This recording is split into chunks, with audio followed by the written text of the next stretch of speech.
It's the mayor. Welcome to Showface News. You can call me what you want. Just don't call me woke. You now rocking with the town favorite Showface News. It's Big Gotham. And it's the town versus everybody at all times. Make sure you hit the like, share the video. We got the exclusive, Katt Williams does another interview. This time he does it with Willie D. So I had to jump on again. I gotta do a little reaction and all that. Now, this one is not as long as the interview with Shane Sharp. I'm not gonna lie. You dig? But make sure y'all hitting the like button and sharing the video. It's the man. We're gonna get right into it. Stop playing. Let's go. Come on. Katt Williams.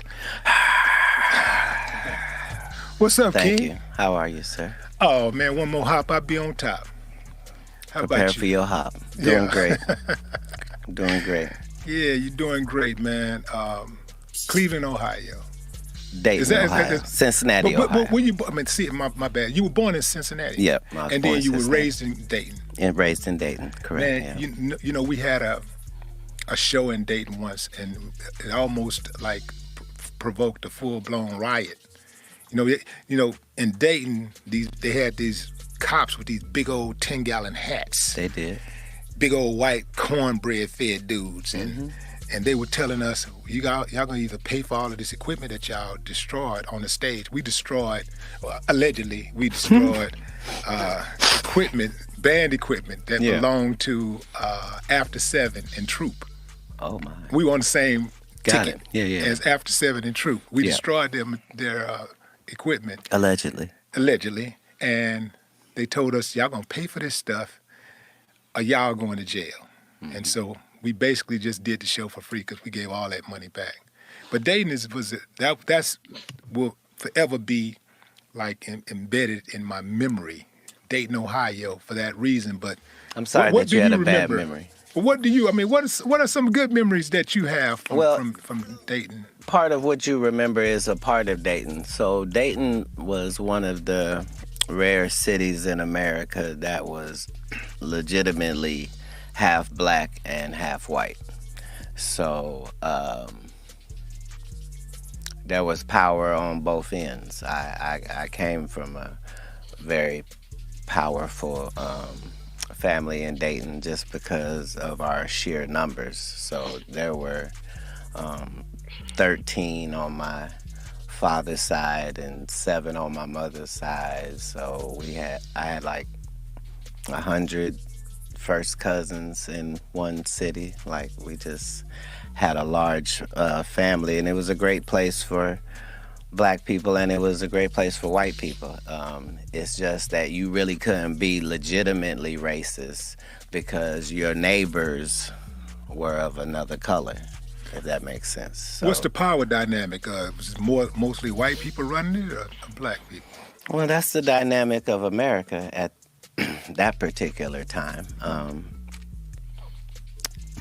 One of my uncles was the chief of police. Another was the head pastor in town, and had some cocaine dealing uncles as well. So we were really rooted in the city, but it was a city of money. So we had Cooper Tires, we had Dayton Tires, we had IBM, we had NCR, we had Wright-Patterson Air Force Base, we had University of Dayton. These are all places where you can make 6 figures even at that time. So it was a lot of money there. As on the radio, we would hear every hour 5 or 6 artists that were from where we were from. So we thought that was a part of it. We hearing the Ohio Players, and Roger Troutman in Zap's studio is our bus stop when we're 7 years old. Here's the crazy thing. I never knew that Katt was even from Ohio. For the longest time, I thought Katt Williams was from Atlanta. I ain't gonna lie. For the longest time, I thought Katt Williams was really from Atlanta. Salute to the chat, by the way. Make sure y'all getting them likes up respectfully. Hit the like, share the video. We reacted to the new Katt Williams interview with Willie D. Y'all hit the like, share the video. It's the mayor. Stop playing. Come on. I met Prince while I was in Dayton when I'm 12. Like, it was a very vibrant community for black people. So you saw a lot of the street stuff. How did you end up? First of all, did you end up doing any of the street stuff, participating in any of that street activity? You mentioned your uncles selling drugs and all of that. Well, I leave Dayton, Ohio right before I'm 13. So I'm still at a young age. I'm just having heightened experiences because of my childhood and my background. So, like, I don't, like, I've always had money, but I don't come from money. So I was able to cut grass in the summer and I was able to shovel snow in the winter. That's what I was allowed to do. So, but consequently, even as a kid, I'm making like $6,000-$7,000 a year. And this is At 12 years old? before that, at 10. At 10. Just because that's what I was allowed to do. And I'm a hustler by nature. Like if I get a hold of a lick, I want to see how many times it flips, not if it flips, you know what I mean? So once I'm gone from there, I'm trying my hand at other things, door to door, and I had already made $1 million before I was 18 doing door to door across the country. So I had already tested out what were the positive things about me and how I could use that to my advantage economically from an early age. Is it true that you emancipated yourself from your parents at 13? Because I read that somewhere. Well, I think it was Wikipedia said something like that. I wouldn't shame the family. What I would say is that it can't be called run away because I didn't run away. I left, but I don't tell that part of the story just because there's a zero chance that if a young person listens to me and follows my example on that they'll be okay. But I knew I would be, but I was a little off. Like I knew Jesus left home at 13, so I didn't feel like I was out of pocket in any way. Wait a minute. Are you saying that at 13 years old you was cognizant of the story of Jesus leaving home at 13 years old? I had been accepted to college before I was 12, so I was already. Now let me ask y'all a question. Y'all think Katt is lying? Bro said he made $1 million doing door to door at 18 years old. I'm not gonna lie. Doing marketing, you could make a lot of money, but $1 million? I don't know. Bro said he's making $6,000-$7,000 before he was 13. And then what he said last time? Last thing he said, what's the last thing he said? He said something before this. But yeah, do y'all believe that, bro? Do y'all believe what he's saying, or you think it's Katt? I don't know. Y'all hit the like, share the video though. Come on, gang. A little bit more advanced than your average child. I had probably. Oh yeah, he said he was accepted into college before he was 13. Copy. Yeah, I don't know. Bro, just live a miraculous life, or is it Katt? Y'all let me know in the chat though. Y'all hit the like, share the video, man. Really read 10,000 books at that period in my life. So I was blessed in that way. But as you know, you can't really just live on that. So God navigated where I was able to see the underworld, if you will. So I go from my parents' house in Ohio to Miami, Florida by myself. I don't know nobody. And that's where the story begins. But in your formidable years, who is that person? Was there a single individual who inspired you, or some guy or a person that you looked up to and you said, I like the way that they move, and I want to model myself after that person. Yeah, this is gonna be a weird answer. Yes, that's one of the things that I was probably the best at. I did it with anybody and everybody. So when I was going to the library, I wasn't reading fiction books. I was reading nonfiction books, and it didn't matter what it was. I know whatever's in this book, I don't know what it is. So I might have read like 1,000 autobiographies, just the life of people that I don't know. And when you do that, you find out that if you were trying to learn something from everybody, you could actually learn something from every single person that you met. And so it's that type of thinking that helped me avoid the pitfalls as I saw them.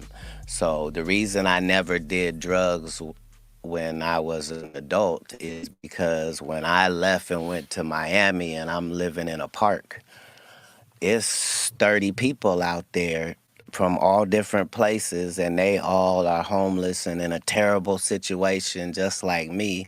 And they telling me that they used to be lawyers and doctors and nurses, and I'm going, well, what happened? And all of them is telling this story where everything in their life was fine, and then they dealt with this drug, and this is where it ended them out. So as a kid, I never saw the fun part of drugs. I never heard about nobody having a good time on drugs, or, oh, you got to take this so you can feel it. I didn't see it from that way. I had already seen what it would do to people, and they're telling me, like, I'm letting people tell me, hey, don't do this. Don't get to Hollywood and start sleeping with white women and doing cocaine, because it'll kill you. Oh, yeah, no problem. Got it. So, and a lot of the things I was just stupid enough to get the lessons, but that came from being willing to learn something from everyone. Yeah. Yeah. How long were you out on the streets? Well, it sounds so harsh when you say on the streets. Just understand that I'm in slacks and a shirt and a tie every day. And I'm eating at a 5-star restaurant because I done worked this deal with the restaurant where I come in at 5 in the morning and I come and do the floors and clean up everything the bus people didn't do, knock out the old dishes. I do all of that, but I get to eat there for free. So I come later and have a 5-star lunch as a 12-year-old, because I'm already smoking cigarettes, but I got a mustache, so I don't look out of place. And then I go and I do my 8 hours in the library to take the place of what schooling would have been. So 2 hours were spent collecting radios from people's cars at the marina, which funded me to at least have $700 or $800 a week in my pocket. So that was the situation for, I'll say, 12 months. So basically what he's saying, he was really out here hustling different. He was hustling and finessing his way into different things, which is smart as hell, by the way. You know what I'm saying? Not everybody, has the ability to be doing all that. So kudos to him. I could tell he not lying about that. You know what I'm saying? I mean, you want to talk about a lie. He wasn't lying. He was making legal money. He was making legal money off of things that he learned, which is smart. You know what I'm saying? Didn't fall victim to the drug game. You gotta respect that. So, low key, he kind of dropping free game a little bit if you peep. You know what I'm saying? This interview seems like it's more so of like about his life, more so than him talking crazy about other people. Now, in this interview, I haven't watched the whole thing. I've seen a little bit, but it seems like this is more geared towards his life. I don't know if this goes in another direction yet or not. You dig? But y'all make sure y'all hit the like button and share the video. It's the mayor. Let's keep it going, gang. Come on. Was there somebody who came along, a social worker or something like that, and saw you and said, yo, or talked to you, it's like, yo, I can help you out, or you should do this or that? No, you're looking at it a different way than I was looking at it. I wasn't in a pitiable situation by any means. I was free. And it was an adventure that I was on. And I had already read all of these books. I know how this goes. I know that a terribly scary adventure is nothing for the warrior. He doesn't need to be in a good position. There is a God, and he's going to see you through. You just have to make sure that you're hitting the marks to qualify for the blessing. So I was never in a situation where someone would think that I needed some assistance. Where were you sleeping at? In the park that I told you about, across the street from the library in Coconut Grove. Like on the ground, on the bench? No, they had a mattress out there. I had money, so people would get you stuff. Why didn't you just take your money and go get a crib? At 13? Yeah. It never crossed my mind. Yeah. Never crossed my mind. Because I really do. I know it's young, but I do know people who are very young. If somebody is young enough to go out on the streets and just say, I'm leaving home. Yeah. A lot of times, and if they got money, they're savvy enough to it's not get that I somebody have to money. pay them. I'm making some money. I don't have money. I'm making some money. Enough to get by. Well, I'm saying I don't have a long list of needs on the day. I need to eat well. I need to drink well. And where are you keeping your money? Like in your pocket? I am. Yeah. I am. Anybody ever try to rob you?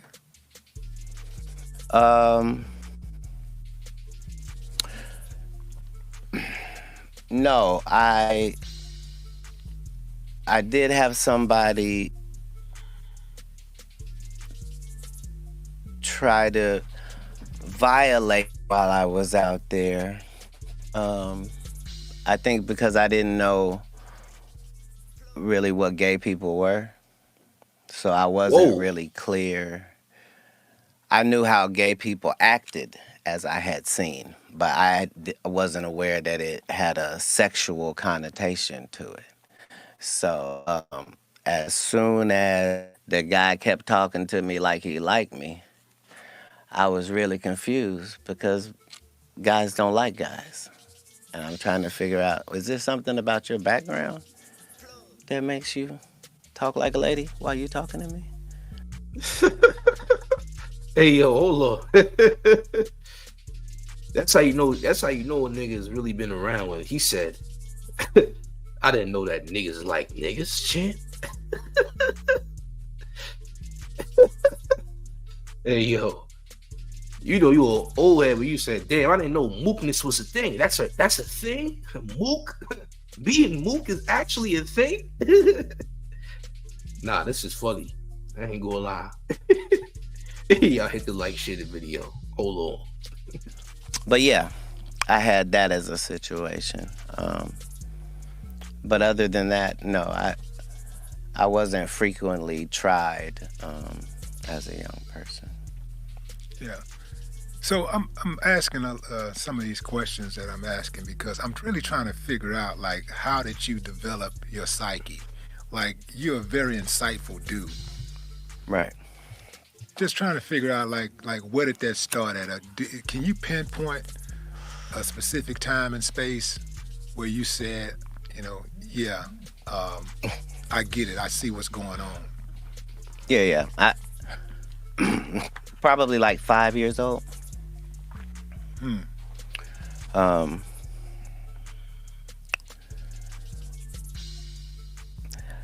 First and foremost, this is going to sound really, really weird, but I believed at that young age that you could have a relationship with God.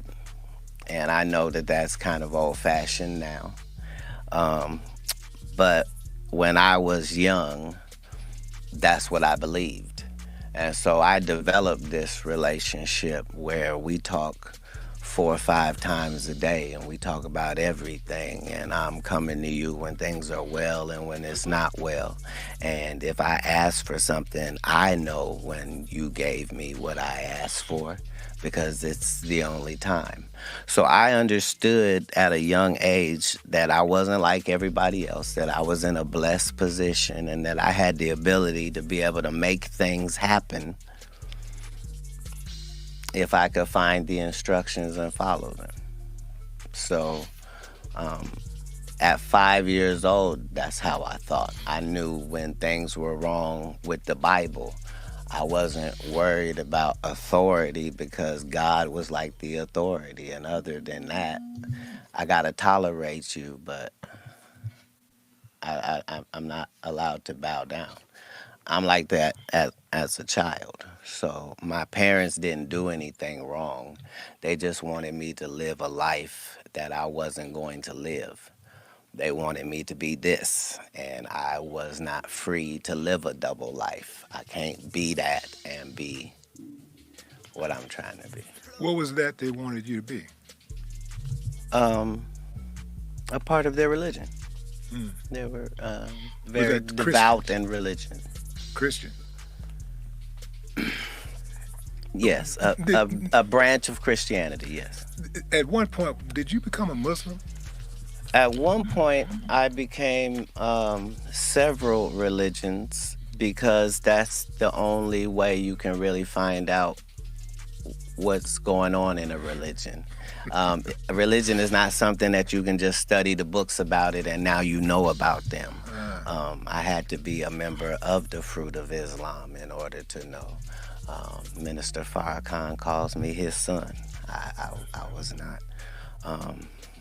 regular even in that endeavor, just because whoever the true God is, I don't play about him. And I understand that regardless of what you choose to call him, it's the same entity. And once you study all of the religions, you find out that nobody's really disagreeing with anybody. The Jews don't believe this whole set of things that Christians don't, and Muslims either. Why are people so... So this nigga was Nick Cannon, Loki. Well, I'll take that back. Nick Cannon is just crazy. That nigga claimed to be every religion. That nigga's a Hebrew, Muslim, Hinduist, Buddhist. He's everything. You know what I'm saying? The nigga wore a turban, said he believed in Allah, Jesus, Buddha. You know what I'm saying? That's different. Katt Williams is saying he dabbled in many different religions to find out who the true God was to himself.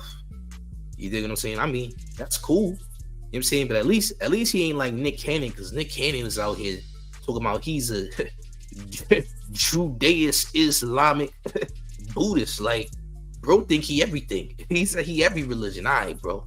You got it. Hit the like, share the video as we continue, gang. Let's get it. Stop playing. so afraid of Farrakhan?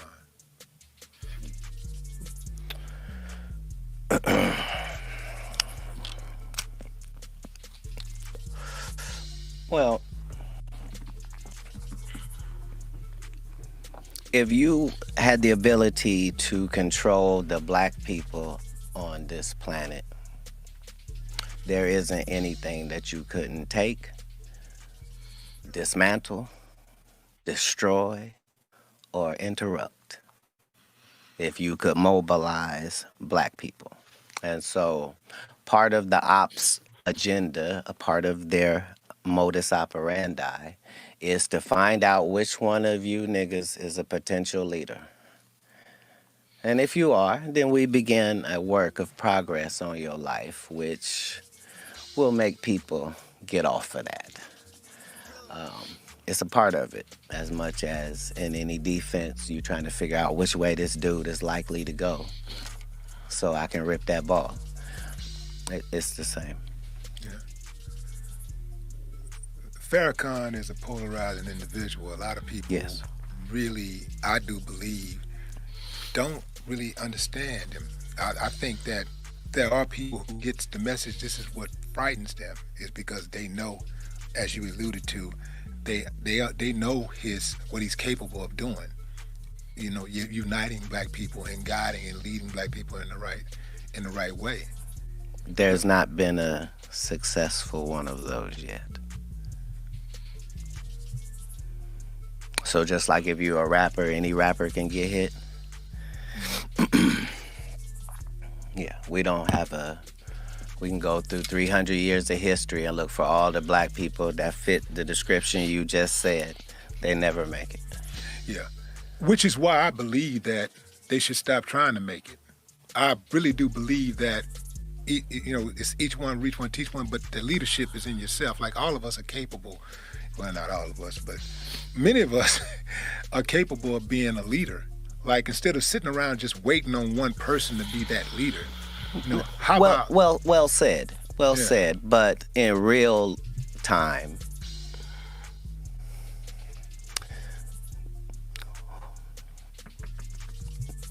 being the leader of yourself gets you nothing. The people demand to be led, regardless. There's not 13 shepherds and all these sheep. Why? Because it's unnecessary. Just one. Just one that has the connection with the sheep, which allows the sheep who has a brain about that small to be able to just focus on eating grass and not worry about falling off a cliff. We have the desire as humans to be led. We want to be led to battle. We want to be led into the football game. This is all because this is how we are wired. The cheerleaders and the pomp and circumstance, that goes back to the times of first humanity, because we do need that. Yeah. Well, you're talking about a... So here's the thing, like human nature is based on people following in general. Like people are natural followers, period. You know what I'm saying? That's why there's such thing as trends. Without followers, there is no trend. You know what I'm saying? So when you talk about people following, people naturally are going to be followers. Ain't nothing you could do about that. You know what I'm saying? Which is why there's so many religions in the first place, because people naturally follow. You know what I mean? And then there are people who don't follow too much. That's a rare few though. You know what I'm saying? Who are more independent or more self-serving versus trying to serve others. You dig what I'm saying? But most humans are natural followers, which is why you can get people to do things, period. Yeah, hit the like, share the video. Let's keep it going, gang. Come on. Myriad of leaders. You're not just talking about a single individual. Right. And I see a lot of people just be sitting back waiting on a messiah. They're waiting on that one person. But they are too, though. Who's that? The other side is far more diligent about looking for that messiah than we are, because they know where to look. You probably wonder, why do white people pay so much attention to black people if they don't like them? You would think if you didn't like something, why would you be paying attention to it? I don't pay attention to things I don't like. What's the answer? The answer is the liar knows what lie he told. You see what I'm saying? So even if I made it deceitful and I made you think that the answer is over here, but the answer is really over here, I'm still going to be looking over here. Me, the one that tricked, because I know this is the right answer. Black people have lost their identity, but our oppressors have not lost our identity. That's just why they chopped those noses off of the Pharaoh and the Sphinx in Egypt in the first place, is because without this nose, we can tell you this is whoever it is. But with that nigga nose, it can only be niggas. Why would somebody vandalize a whole face and only vandalize one part? Nobody wanted to knock an eye off or take an ear off, or no chins missing. Oh, just the nose. Because it's a brand. It's a brand. All right, go ahead. You have an uncanny way of thinking outside of the box, and you are very good at breaking things down like you just did. you understand consequences and repercussions very well. Okay. So my question to you is, why are you such a habitual line stepper? Why do you cross that line so often when you know what the repercussions and consequences are going to be? And they're not going to be favorable to you. For example, Right. I saw where you and Suge got arrested, right? You and Suge got arrested. Is that true? Allegedly. Allegedly. Yeah. Allegedly. Okay. Like, and What were we doing? allegedly it had something to do with like some type of camera or something like that. I'm not sure. I'm just sure. Oh. I'm just saying this is what I read. Well, I'll tell you the story, and okay. you tell Tell me me, the story. then does that change how you frame this? Okay. So, we have a meeting with a hologram company, which is going to go into a licensing deal on some holograms. This is in Beverly Hills.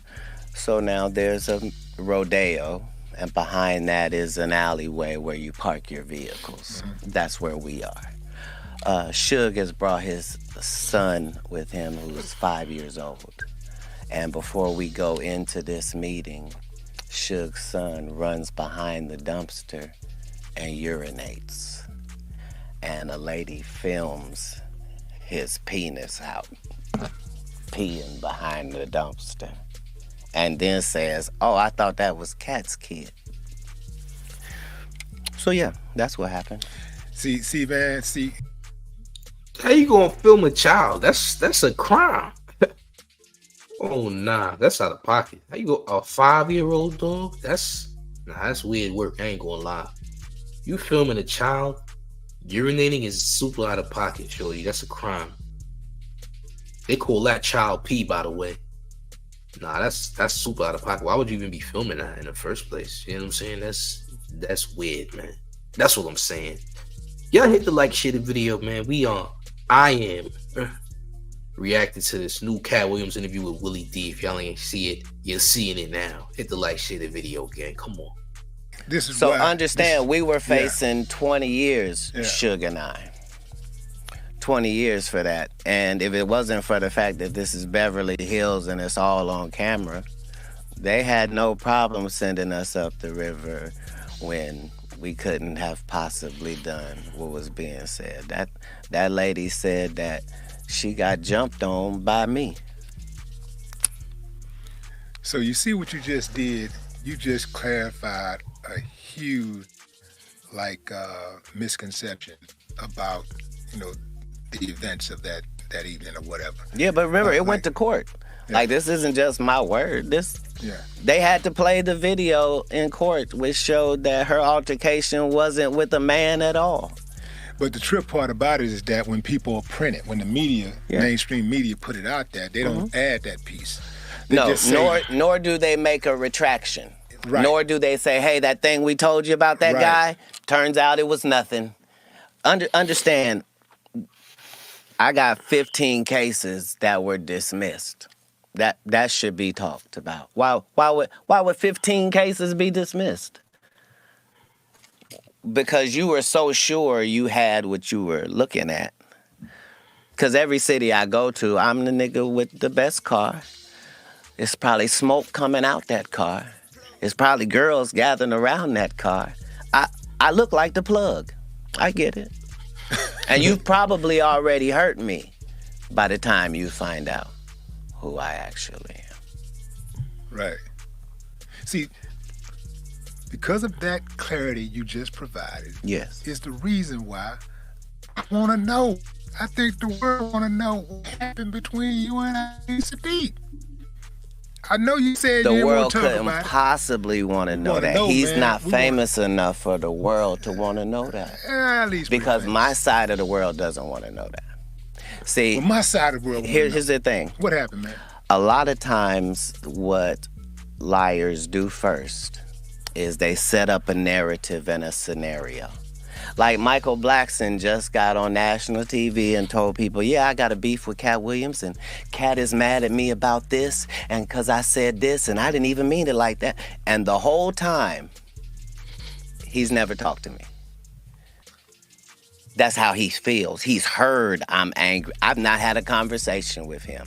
It's the same with your Ali Sadiq. If it wasn't for the information that I know in my intel, I would be a fan of his like everybody else. Who wouldn't be a fan of a young black storyteller that's done time and loves his family and is a hometown guy? Like, why would he ever have any enemies in comedy? It's ludicrous.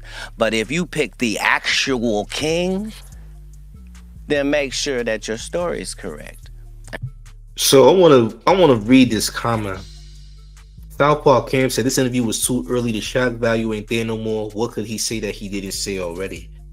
I mean, I ain't gonna lie. Like, it picked up traction. Like, there was like 40,000 people watching it when it was actually premiering on Willie D's channel online. So, I mean, you might have a point, but guess what? The only way to answer that is the reaction. So it just dropped. So we got to see the reaction and see how it go first before we make the conclusion. But I see what you're saying, though. Trust me.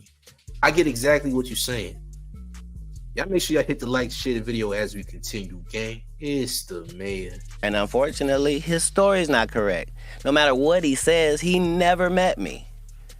He made it disrespectful that a security guard that was 6'7" reached over him to pay him, not mentioning the fact that he got paid for not doing anything. Well, let's start at the beginning of the Reliant thing. I don't know if I want to. I'm going to start, and then you can do what you want to do. Fair enough. But I think for the sake of the audience knowing, just tell them having who an Ali idea of Sadiq what we're is talking first. about. Ali Sadiq is a comedian from Houston that's based in Houston. A very fine comedian. Very fine comedian. Yes. Now, Ali said that he went to Reliant Arena and he was on the same show as you. He showed up, and the security stopped him from entering the building. And they said, and then somebody told him Katt didn't want you to come in. And then at some point, somebody else came and gave him a check. Another security person reached over somebody's shoulder and gave him a check. He said that the people that were the working security locked arms to prevent him from walking inside of the building. And he thought that, you had a problem with him. And he said he didn't know why you had a problem with him. And to this day, he don't know why you have a problem with him. That was the. It'd be nice if that was the story. So now, if that's the story, then let me see if I got this correct. A guy I've never met was supposed to be doing a show with me. And I got so angry, even though I hadn't met him, that I had security keep him out of the building. See, that's the problem with lies. They're faulty from their inception, sir. I'm the person in the story that doesn't have a grudge to feel. I don't care why I didn't like Katt Williams. I would get to the bottom of it. This is not one of those stories. First of all, the actual truth of this matter is, every city that I go to, I already have the comedians who are opening up for me. Not just this tour, but for the 17 100 city tours previous to this. I never go to the city and go, hey, do you guys have comics here? I'd like to add them to my show. I just don't do it. I travel with the comedians that are coming to your city. We're one unit and one team when we come. That is to let you understand that no comic was fin to come join us that evening because there isn't space for it. I still have to do an hour at the end of this. There's a limited amount of time. So we could just start there. Second of all, I don't care where you're from, what the venue is, how cool you are with the people that work there. Katt Williams show means Katt Williams show. That means don't nothing move but the money. There ain't no loud talking and voice raising and, how dare you? How dare you? Let me look on the advertisements and see, do I see your name or face, sir, whoever you may be? would you even get the entire to be having this question? This is like me insisting the Lakers put me on as a starter. And I won't take no for an answer. It's ridiculous. You don't even play in our league. And that's before I knew who you were. Now that I know who you are, I'm just ashamed because you took something personal that couldn't have been personal. I didn't meet you. That's how it would have gone if I wasn't there, because the truth is, I wasn't there. All of this happened before I got there. What happened? So basically, the Ali Sadiq situation happened and Katt Williams wasn't even in the building. You know what I'm saying? Now, with this interview, it seems like this interview is less drama-filled, less name-dropping, less shock value. So I guess people were expecting Katt Williams to go crazy and start name-dropping and exposing more people because, let's be honest, the general consensus, they love drama. You know, the general population, the average viewer, the viewer of this type of content that's in this algorithm, they want to see drama. Let's be real. People are only satisfied with drama. They watch drama shows. They like drama movies. This is all within the same realm of entertainment. They want to be entertained. And what's more entertaining than somebody going back and forth? What's more entertaining than people beefing? This is what people want to see. People only respect the crash out. Okay? People only respect the crash out. They don't care about the repercussions. They just want to see some nonsense transpire, which is a fact. This is more so geared towards the life of Katt Williams. You dig what I'm saying? It's more so the life of Katt Williams versus name dropping. You dig? That's what it is. So two separate different interviews with the Shannon Sharpe interview and the Willie D interview. You dig? But y'all make sure y'all are hitting that like button. Get them likes up. Share the video. Let's keep it going. It's the man. And with the check, when the security guy gave him when the check? when I asked what the person had said, I said, well, I don't understand. I don't understand why he's so angry.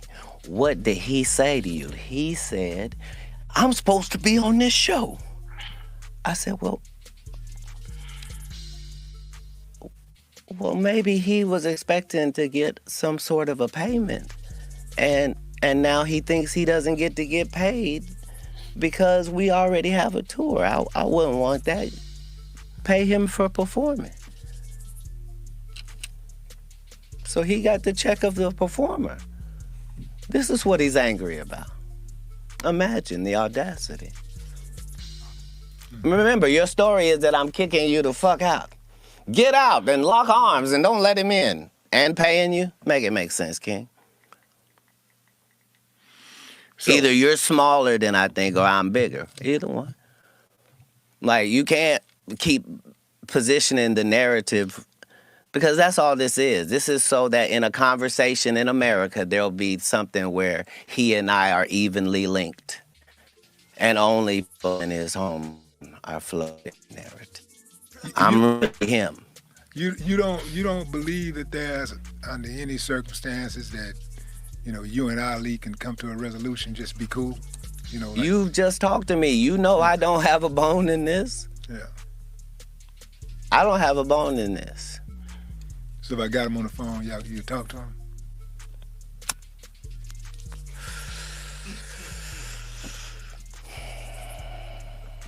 I would have gave him the celebrity boxing match he asked for if I thought he was a celebrity. Oh, come on, man. You know Ali is a celebrity. Come on, sir, Katt. I'm not talking. I didn't mean that disparagingly. Yeah. I meant that in ticket sales, my nigga. Ticket sales. That's what I meant. I mean, I'm doing 7,000 in your hometown while you go do 300. I'm not being disrespectful. I'm talking statistics. I'm talking the biggest and baddest thing going. And you, a person trying to get in, why would you be mad? It's ridiculous. I'm offended. Oh, shit. Oh, shit. He just big flexed on him. He let him know that you G League. Literally is what he said. That's why he said he's not a celebrity. He said, you doing 300, I'm doing 7,000 in your hometown, gang. Respectfully, you are out of your league, gang. He's trying to let him know that he's delusional, all right? That he ain't supposed to be in the same category with it. with bro. And if that's facts and that's statistics, well, you can't be mad at it. Facts over fiction. Somebody clearly is a bigger name here. You know what I'm saying? So yeah, that's what it looked like right now. So if you wanted drama, you definitely got that. A little bit. That's where it goes. Y'all hit the like, share the video. Let's keep it going, gang. I'm offended. Why? Because even if it's celebrity boxing, I need you to sell tickets too. I need you to sell these pay-per-view numbers, my nigga. I know I'm bringing it. It's more people that want to see me get laid out by you. And the fact that an upstanding and righteous gentleman like yourself is in that position with the only thing trying to be righteous in our lane is just more machinations of the devil. You should have a much better backstory when you pick me as an opponent. You know what, man? I'm glad you at least addressed it. Because when you talk to him and tell him what the truth is, he won't be able to refute it. I told you earlier, he doesn't know this. How could he know? It's okay for you to think that I'm not, but there are 30,000 known comedians in America that you could have went to, and they would have told you, this is against my character. I am known for confronting my issue head up, be it Satan or his affiliates. I don't care if you 6'6". I don't care if it's 5 of you. I don't care if I'm guaranteed an L. I don't care if you put a gun in my face. I don't care about none of that. I care about doing the right thing as I see it in that moment. Yeah. Man, how did you get on in the first place as far as like with the movie thing? Like, I know I'm skipping over the comedy, but how did you get on with the movie thing? Like, specifically, I want to know about Money Mike. I want to know how you got that role. Right. So here's the whole thing. Liars always come up with a lie. So Ricky says, yeah, Katt was supposed to play the Santa Claus and I was supposed to play the pimp. Liars always have ridiculous narratives. Nobody in America can imagine that a real movie studio would cast 5'5", 145-pound Katt Williams as a fucking Santa Claus, number one. Number two, Ricky Smiley was finna play a pimp. Really? Ricky Smiley has played a woman more times than Ricky Smiley has played a man.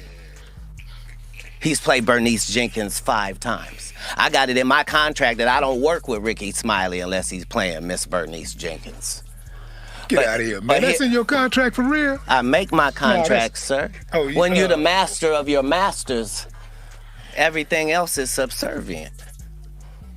That's why we have control. That's why we're hated, because there's something to hate.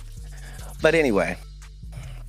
So Treasure Man says, I think more people are interested in him gossiping about other comedians and actors. You are 1,000% right. You know why? Because that's the algae. People want to see nonsense. They want to see beef. They want to see somebody get exposed. That's what they want to see. It's like reality TV. They want drama. The algae loves drama. Entertainment. Drama equals entertainment. Listen. So look, he just finished talking about your boy Ricky Smiley again, playing a woman multiple times or whatnot. Ricky Smiley also confirmed that he was crying about his son passing away. That's what he said, okay? I don't see the reason why he went on camera to do all that, personally, my opinion. But it is what it is, man. He cried, that's what it is. But he clearly don't want no smoke or nothing like that. He said that he is grieving about the passing of his son last year, okay? So there you have it. You know what I'm saying? Y'all hit the like and share the video. This is crazy. Money Mike, this is my first audition, not just my first movie. It's my first audition. The reason it was so great is because they allowed me to do what I wanted to do, and I needed to do things. So I needed to pick the wardrobe for the character. So Money Mike's wardrobe was impeccable because I designed it, and they made it So I picked out the car, the color of the car. Uh, they had a guy playing a pimp. I need this to be an actual pimp. We need Bishop Magic Don Juan. Everything I had to do. Me and KD Albert, who played Donna, and Terry Crews. It was all of our first project, and my job was to make sure that we came off as if we were seasoned actors. And so I put everything I had into that movie, to the point where in the script, Money Mike is raped in the bathroom. Katt Williams changed that. Why? Because it's no way. What do you mean, Katt? There's no way. What are you saying? I'm saying in a place that small, I'm not rapeable. I don't care what has to happen. That's what will happen. And so that's how it changed and became a great movie. And just the thought process that Ricky Smiley was going to do that. So Ice Cube already said that this wasn't true. Ice Cube said that he never planned to have Katt in no type of grape scenes, okay? Katt Williams says maybe that was the idea if Ricky Smiley actually played Money Mike instead. You dig? I don't know who's telling the truth and who's not.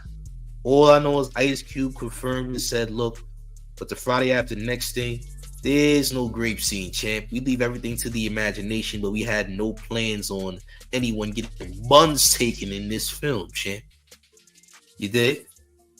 But they did have an attempted grape by your boy Terry Crews, though. If you've seen the movie, you know. There was an attempt of graping, definitely, for sure. Y'all did like a shitty video. It's laughable. But yeah, that was going to be my only movie. So I had to do everything that I could do to make sure that it went the way I needed it to. And I've done that in every one of the 60 movie roles that I've done in the 50 network television roles. Man, I'm glad you stood on that, man, because it's a lot of people who would not have. People get blinded by that bread, man, or that opportunity. And right. For you to stand on that says a lot. Because I know Terry Crews would have probably enjoyed it, in real life. Oh, bless his heart. Yeah. Bless his heart. Now, how did you get this knack for comedy in the first place? Like you had a pretty tumultuous childhood. Like, how do you pivot from that and get into comedy? I didn't find it to be tumultuous. So at the time, you was living it. You like, you didn't see it. Yeah, like this that. Is not tumultuous. Okay.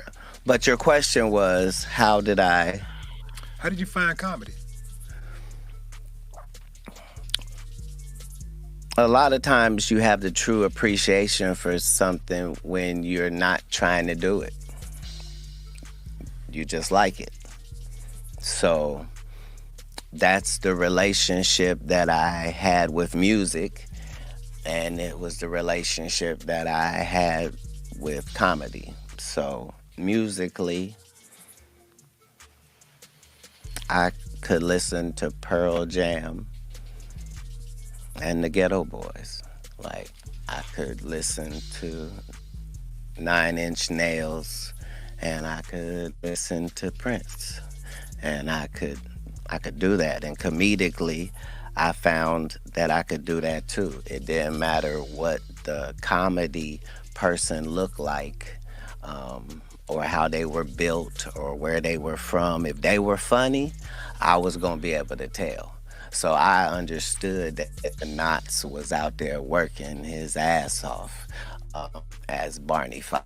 I understood he wasn't doing the same job as the rest of them. I understood that laughter is an emotion, and anytime you can tap an emotion, that's very powerful, regardless of what emotion you're tapping. When you're tapping these emotions, before you deliver the joke, are you cognizant of what it's gonna take to like deliver that joke? Like, are you already knowing that? I know for a fact I don't have to practice this. They gonna be with this right here. When I say this, oh, I'm gonna get them.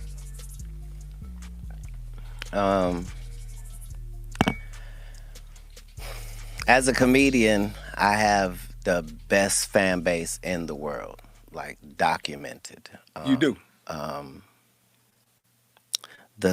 The slight amount of advertisement that they allowed me to do, and the fact that in a place as glorious as Houston, they pack the arena to the rafters, is based upon the fact that I, in 1995, started a conversation with a fan base which was maybe 5 people, and through this entire time, I've kept up the same conversation with the same people as they grow.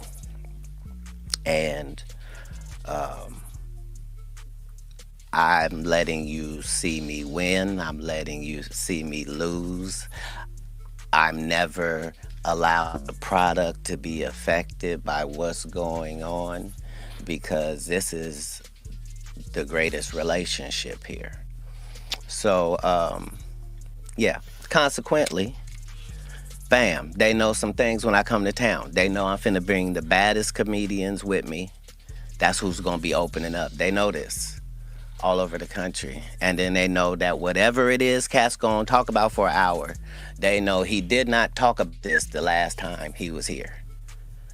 They know Man, that. how in the hell do comedians get away with that anyway? Because I'm not going to see the same comedian tell the same jokes, 100 times in a row. You Like, let some of these guys you let a still- rapper rap the same songs, though. And you let a singer sing the same songs, the classics, and you'll allow that. And so, Yeah, but funny is supposed to be spontaneous. So that's the difference. well, understand that comedy has its roots long before social media. So before social media, you might have heard that this comedian is funny, right? And somebody might have told you what he said, but it didn't sound that funny to you. They just told you what he said. But when you see him in person, oh, he's hilarious. And so comedy always had a cycle where you showed the whole circuit your body of work. It's just comedians had gotten so lazy that they were doing one great set that they had on Comic View or Def Jam, and they were touring that for 15 years without changing it. And so we made it a part of our effort to push the fact that you should be writing new material and shaming the community into it by just, I'm going to keep putting out these specials and it's new material. How long are you going to continue to tell these jokes? Because in a minute, the audience is going to be like, no, they got to say something new. And eventually the audience did do that.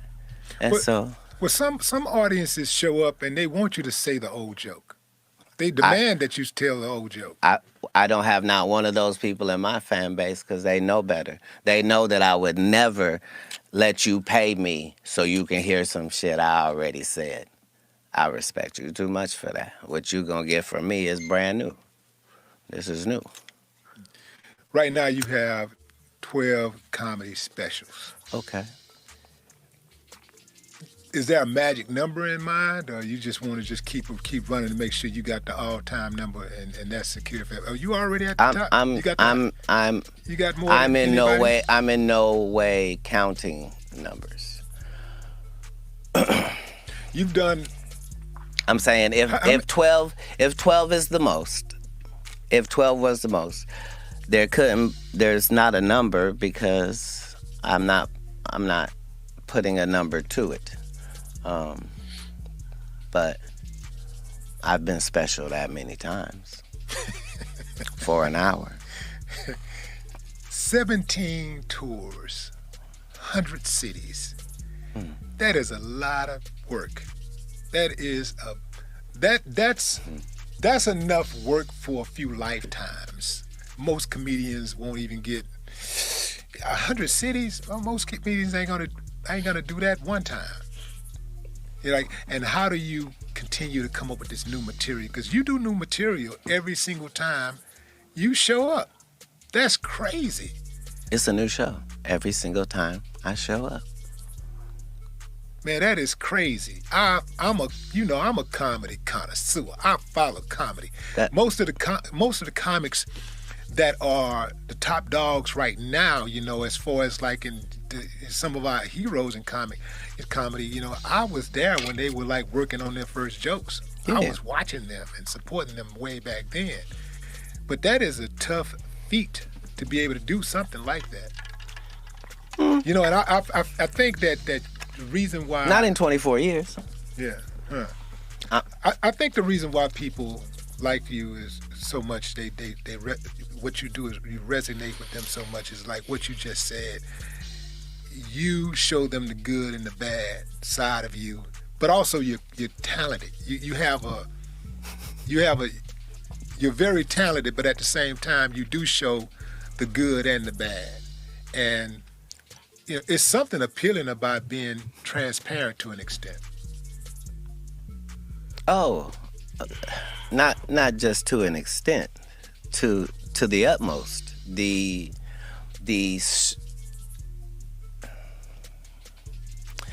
As soon as you, as a person, decide that you're not gonna lie anymore, and that whatever problem that you have, you're gonna deal with that problem right then where it presents itself, it'll show you a whole new side of you. It's very important. It's very important. When you lie and allow lies, for some people it's just, I'm just a little delusional. No, it's dangerous for you to do that to yourself. It's very unnecessary for you to... You was on this radio station in Atlanta, and this host made a joke about you, and you killed a man, for I don't know how long that was, but man, I was like, time out, call the police, something, stop this slaughter, man. You was like, you really did a bad, and you didn't, I don't think you cursed one time. I was just going to say, be very careful when you say how badly I did her, because I never called her out of her name. But that's what I'm saying. I was very composed. That's my point. But let me explain it. Let me give you the exclusive. No, let me make the point. Okay. You're one of the few only you and Bruce I've ever seen do that before. Destroy a heckler or someone that was challenging you or whatever. So everybody's saying that this interview was trash. I ain't gonna lie. In comparison to Shannon Sharp, it don't got nowhere near the energy. I agree, but I also think that because it's less drama filled, it's not a lot of name drops. Because again, remember, the Katt Williams interview with Shannon Sharp got so much traction because Kevin Hart, Steve Harvey, Cedric the Entertainer, Ricky Smiley, all these people kept getting name dropped. Michael Blackson, all these people kept getting name dropped. You know what I'm saying? So that interview, of course, 37 million in a couple days is crazy. That interview right now is almost at 40 million, which is insane numbers for an interview. That's crazy. You know what I'm saying? But I guess Willie D wanted to, he wanted to jump on that bandwagon and get some traction, because look at all the traction that Shannon Sharp get. Shannon Sharp got 600,000 more subscribers off of that one interview, which is insane. He almost got a new 1 million subscribers, bro. You feel what I'm saying? But yeah, it's less drama, not enough shock value, because shock value was really what drew more people to the Shannon Sharp interview. You feel what I'm saying? So, of course, this ain't going to get nowhere near the numbers that Shannon Sharp got. It's going to do its numbers, though. It probably get a couple million. You know what I'm saying? It'll help him out, but Shannon Sharp's interview was something different. You dig? That's all it is. The difference is there's way more, moments in the Shannon Sharp interview. There's so much more moments, bro. A lot of quotables, you dig? So more energy in that, as well as more shock value. So this ain't going to do nothing near what Shannon Sharp did. And people say Willie D is boring. Listen, I'm not like a Willie D fan person, so I can't tell you if he's boring or not. But I mean, obviously, Shannon Sharp is going to give you a better interview. Just my opinion, because he's way more deep in the entertainment bag than Willie D. Y'all hit the like and share the video, gang. It's the mayor. Come on, gang. Destroy them, like, I mean, for like several minutes. I mean, Bruce killed this chick for about, I don't know, man, about 25, 30 minutes one night in Houston. And I never seen anybody else do that but you. Like 25, I mean, just back to back, gut busting, like same person, no cuss words. Yeah. I had never seen that before. So how were you able to maintain your composure for that long? Well, a very interesting thing happens when you try to trap something that's bigger than your trap. So imagine you set out a trap for a turtle and a rhinoceros steps into it. It's finna be a whole different situation now. So this lady behind the scenes is begging me to come into this interview that I've not scheduled, that I don't want to do, that I'm not dressed for, that nobody's called me about. She just wants it. To the point where she says, Katt, come on, you just want to Emmy for the city. I just want to give you your flowers. Well, I won't talk about kids. I won't talk about no jail. I won't talk about... This is the conversation she has with me, and then goes in that room and doesn't mention the Emmy and immediately begins to... Because this is a comedian. You're trying to undermine me. Atlanta is a heavily LGBTQ plus positive city. And the fact that you having a heavy gay fan base would try to degrade me, a heterosexual, by making it seem like I'm gay. Gay people don't feel that way about me. Why would you? So it was a terrible thing that she found herself in. And comedically, you're outmatched. My defense is impenetrable. My offense will have the precise amount of viciousness that's necessary. If that means no cussing, that's fine. I don't want to talk to you and hurt heavy-set women's feelings or dark-skinned women's feelings or women who wear wigs' feelings. I'm not trying to hurt nobody's feelings. I'm bantering with you because you keep acting like you're qualified to do that. So I'm gonna get to these comments in a second because y'all made some very good points. Treasure Man says Willie D is doing the same thing Tasha K did to Storm Monroe with the Jaguar Wright interview. It backfired. And Wayne Butler said if he will stop trying to get his points across and let Katt Williams speak, he may tell us other things, but he's trying to make it like he's some great interviewer. That's the problem. I agree 100% with both of y'all. Reason being because I noticed that Shannon Sharp, he didn't really talk too much in the interview. He let Katt Williams do his thing. You know what I'm saying? When you a great interviewer, you don't do a lot of talking. You let the person you're interviewing get their point across, how they want to get it across. You don't interject. You know what I'm saying? He doing a lot of talking. He not really interviewing. You know what I'm saying? It's more of a him thing. But when it came to Shannon Sharp ain't really saying too much. Most of Shannon Sharp and Katt Williams' interview, when you see the highlights, Shannon Sharp ain't really talking in most of them. He might say something like, "Whoa, are you for real?" That's about it. Like, he might have a little reaction. You know what I'm saying? But he ain't gonna interject with a question on top of a question he already asked. You feel what I'm saying? But that'd be the problem with a lot of these people who have these platforms too. They're not really good interviewers. They just be trying to low-key put themselves in the mix when the people ain't really come to see you. They came to see the person you interviewing. You dig what I'm saying? But hey, it is what it is, man. Y'all hit the like, share the video. It's the mayor. Let's keep it going. Yeah. So, you know, It was a setup. I'm always going to be prevail if I'm being set up. You think Buddy was in on it? Her co-host? You think he was in on that? He didn't appear to be in on it. No. Because here's the whole thing. He kept trying to get her to pull the plug on this, and she kept not. So she didn't understand even after we cut. She didn't understand what had happened. She still thought that she had been victorious, and yeah. And then she tried to play the victim. No, she played the victim. Her husband was willing to kill one of the greatest comedians to... yeah, I'm saying... And remember, all of this has to happen. I have to allow it to happen. I have to also preserve my life. And then, after I do all of that, then I have to not press charges on you to these police as if a crime has not been committed.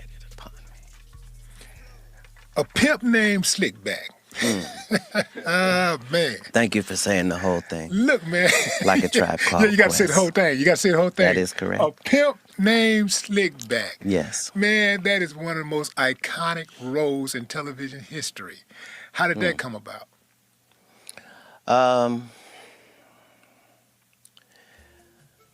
Dumb people love dumb people, and geniuses try to find people that are on their mental platitude.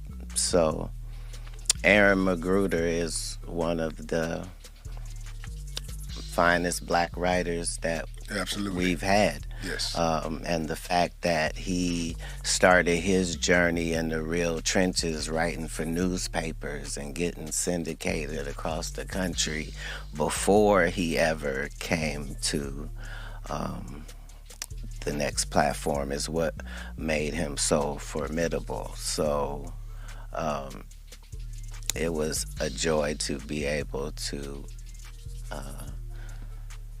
work with him. Just like, when I do work with Donald Glover, we get the Emmy. Like, it's because you're dealing with compatible wavelengths. Like Donald Glover told me, Katt, here's a script.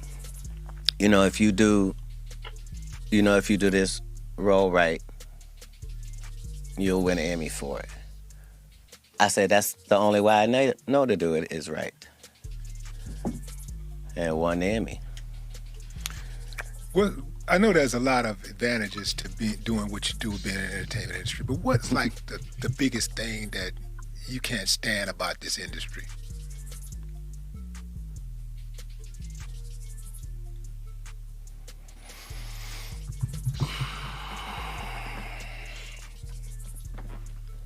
Nothing.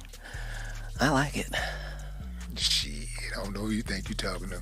I like it. Now you I love my op as myself. Yeah. I think it's great. On our side of things, it's flourishing. It's never been better.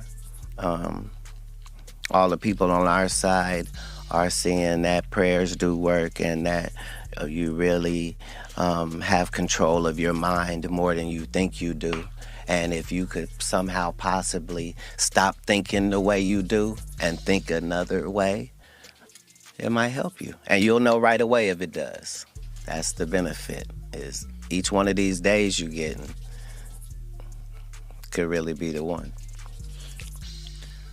What's one of the wildest things that has happened to you or you've seen happen in your time in this entertainment space? Yeah, sorry, Vlad. I ain't seen nothing. I collect the footage, but I haven't seen anything.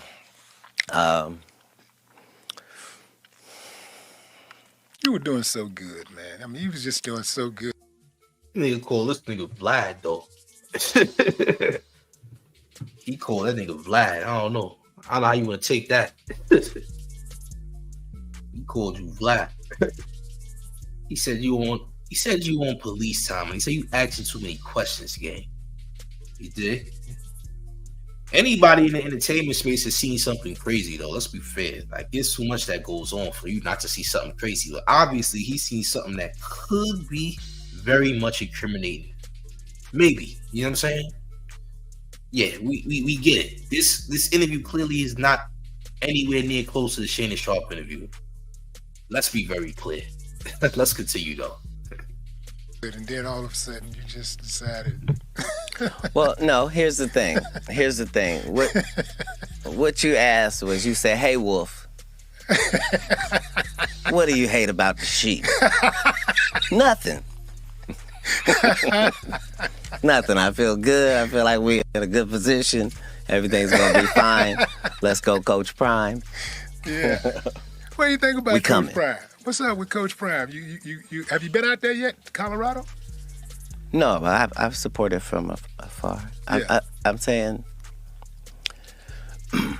anytime a great individual, regardless of what he does, finds something that he can be great in, like, that's gonna work.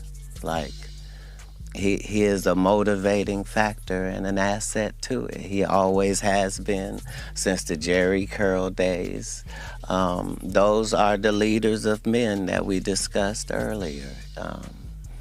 An eternal optimist, someone that's clever and about books and hard work and discipline.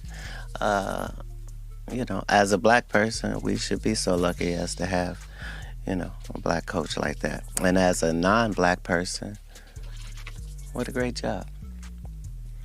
Man, you know, you just described yourself, except the coach part. And then I take that back. You are a coach in your own right. And you as Yeah. well. That's the whole thing. Like, these compliments are all shared by all of us who receive them. Like, that's what it's got to be. If you any reflection of me, then that's what it is. That's why in the good book it say, made in God's image. It don't mean you're always going to do that, but it means there's the possibility that you could mirror that. Yeah. Do you have adopted children?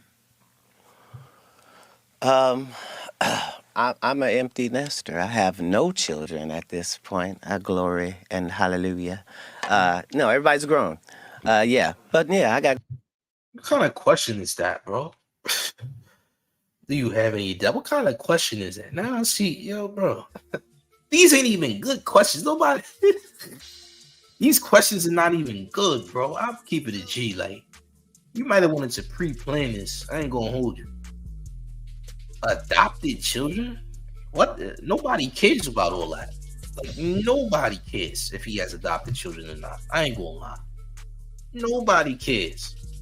I'm saying, oh man, no, gang, this ain't it. Wayne Butler says, Katt Williams lucky want to drop another gem. He just don't know how to drop it. Oh boy, keep throwing off his train of thought. And Juan Arguela, I don't even know how to say your last name, gang.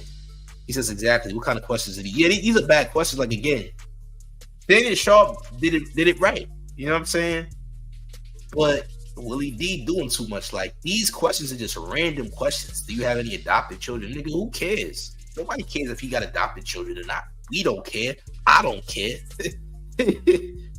This just ain't it, gang. And respectfully, you know, Shannon Sharp did it the right way. I'm just saying. Y'all hit the like shit the video though.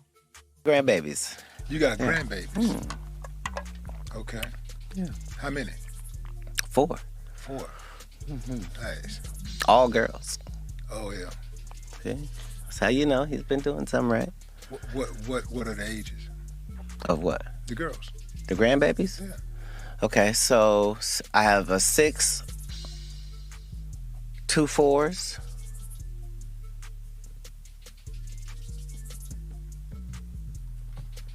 11 months, and 2. That's 5. Yeah. I realized it as you said it. I didn't know how to change the story. Okay, so I got 5 grandkids. Wait, what do they call you? I got 5 daughters. I can't get anybody to call me anything that I ask for. They've already made a decision, and that's what they call me. There's nothing I can do about it, and I'm not gonna say what it is. It sounds like stop or something. I don't know. Right. But man, we appreciate you coming on the show, man. I appreciate you having me. You're an yeah. icon and a legend yourself, and just the fact that you would spend time interviewing others is magnificent. And nobody asks worse questions. You have the worst questions in all of interviewing, and you can count. Yes, you do. Your interviewing is trash. He literally just told you facts. Your questions is cheeks, nigga. You ain't gonna do nowhere near the numbers of Shannon Sharp because your questions is cheeks. What type of questions you asking this nigga? Do you have any adopted children? Nigga, you on a date? Huh? You dating a single mother? Hey, champ, do you have any adopted children? What type of question is that? What, you on a date? You ask him that. Ask him something of value, champ. This doesn't help the viewer. Okay? Yeah, you should never interview anyone ever again, Willie D. Salute to you though. But your interviewing is terrible, gang. Respectfully, salute to South Africa. You did? But Willie D, you have terrible interviewing. Your interviewing is trash. You did? Terrible. Awful. Yo, come on, man. I'm sorry. Count on it. Nobody's gonna mimic your questions. So yeah, it's an honor. Thank you. I appreciate you, man. Ladies and gentlemen, the Honorable Katt Williams. Thank you. I appreciate it. No more talk. Garbage. Trash. Garbage. Trash. What do y'all rate this interview from 1 to 10? I'm curious. Since we done here, let me just say this interview was complete trash. Salute to Katt Williams. It's not your fault, champ. I blame the interviewer. I blame the interviewer for trash content. You heard? We apologize. And yes, this interview was literally like an hour long. Yeah, it wasn't nothing crazy. You know, this wasn't Shannon Sharp material. You know what I mean? Salute to Shannon Sharp though for knowing how to interview. Let the man speak. Let him talk. No, you're gonna ask foolish questions. Hey, champ, what's the longest book you ever read out of the library? Like, this is lame, bro. This is lame. This is dry. This is black coffee with no sugar. You feel me? That's the interview. You dig? I would have asked something better. I ain't gonna hold me personally. I would have asked something. Me personally, I would have asked something better. You dig? I don't know. How y'all rating this interview out of 1 to 10 before we get up out of here? Because this was dirt. You heard? Filthy garbage. Trash. Basura. Ass. This interview was two cheeks together. You heard? Garbage. Juan says he's embarrassing H-Town. He's embarrassing Houston. This was an embarrassing interview for Houston. Somebody else should have did this interview. It shouldn't have been you, champ. Oh, man. How old is Willie D, man? I'm not even basing this off age. I'm just saying that these questions was pure dirt. You could have asked something else, man. I ain't gonna lie. I don't know when y'all did this interview. But dog, the interview was trash. You knocked the view. It was so bad, especially the end was so trash that you knocked my viewers off, gang. You knocked off my viewers. The algae didn't respect it. You feel what I'm saying? And now since y'all ain't give a rating, I'm gonna give you my rating. This interview was a 2.1 out of 10, respectfully. I'm giving it a 2.1 out of 10. That's basically a half star. Feel me? That's basically a half star. But if you are in here, make sure you hit the like button. Hit that like, share the video. Let me know how y'all felt in the comment section. Because the mayor says this. The mayor says that this interview was cheeks. You heard? Garbage. Complete bun grease. Every bit of cheeks is what this interview was, gang. You feel me? If you're new to the channel, subscribe now. Subscribe now. You think?